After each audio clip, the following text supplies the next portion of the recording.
आज की बात की आखिरी खबर थोड़ा फील गुड वाली।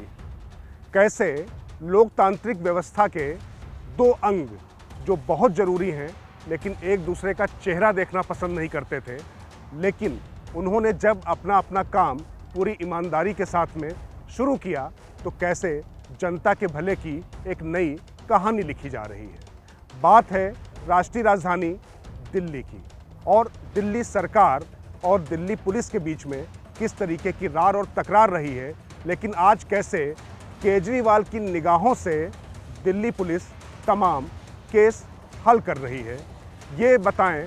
इस राज से पर्दा उठे उससे पहले जरा ये बयान और ये कुछ तस्वीरें देख लेते हैं। दिल्ली पुलिस इंडिपेंडेंट इन्वेस्टिगेशन नहीं कर सकती।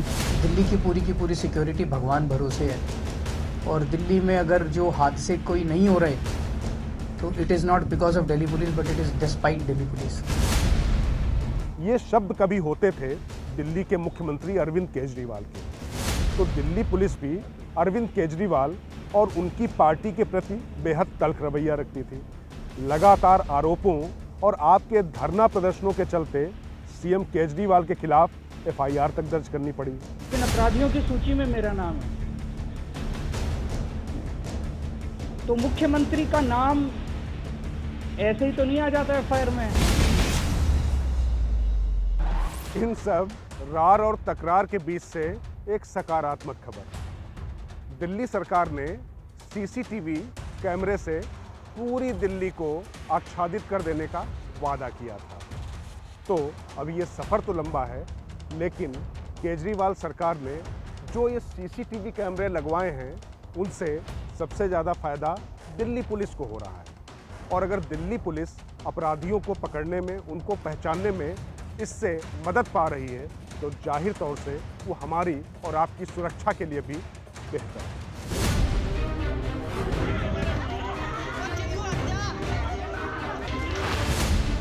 अभी चाहे आपने टीवी और सोशल मीडिया पर रिंकू शर्मा की हत्या का फुटेज हो या फिर सुंदर नगरी इलाके में बच्चे का अपहरण, इन सभी मसलों का हल दिल्ली पुलिस ने सीसीटीवी फुटेज के माध्यम से किया। ना सिर्फ जानकारी बल्कि अदालत में सबूत भी ऐसे पुख्ता इन फुटेज की वजह से मिल रहे हैं कि सज़ा भी लोगों को मिलना सुनिश्चित है। केंद्र, दिल्ली और केजरीवाल व दिल्ली पुलिस के बीच तनातनी के बीच ये एक ऐसी खबर है जिसे सुनकर आपको थोड़ा सुकून मिलेगा। दरअसल केजरीवाल ने अपने घोषणा पत्र में दिल्ली को सीसीटीवी से आच्छादित करने का वादा किया था।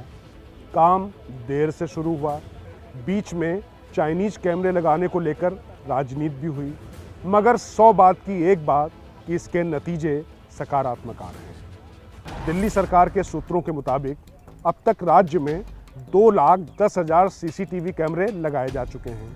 इनमें से 1,28,000 कैमरे सड़कों और गलियों में लगे हैं तो बाकी स्कूलों में लगाए गए हैं। खास बात यह है कि कैमरे जिस भी लोकेशन में लगाए जा रहे हैं वो उस इलाके के लगभग सभी कोणों को कवर कर रहे हैं।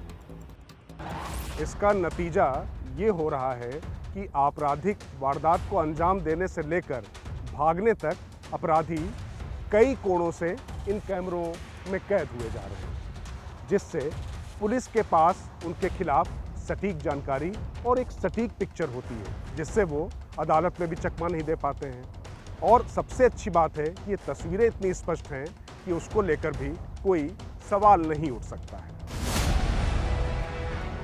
इन्हीं सीसीटीवी के चलते अब 26 जनवरी को हुए बवाल या दंगे के अपराधियों की भी तस्दीक हो सकी। चाहे लाल किला हो या फिर आईटीओ, सभी लोकेशन पर हुड़दंगियों की पहचान आसानी से हो पा रही है। वैसे तो दिल्ली पुलिस तमाम व्यापारिक संगठनों और आरडब्ल्यूए से सीसीटीवी लगाने की अपील करती रही है, मगर इनका मेंटेनेंस और खर्च देखकर लोग शिद्दत से इसे नहीं कर रहे थे। तो जिस तरीके से दिल्ली सरकार की दृष्टि से दिल्ली पुलिस मामलों को हल कर रही है, उसके बाद बशीर बद्र साहब याद आते हैं कि दुश्मनी जम के करो, लेकिन ये गुंजाइश रहे कि जब कभी हम दोस्त बन जाएं तो शर्मिंदा ना हो।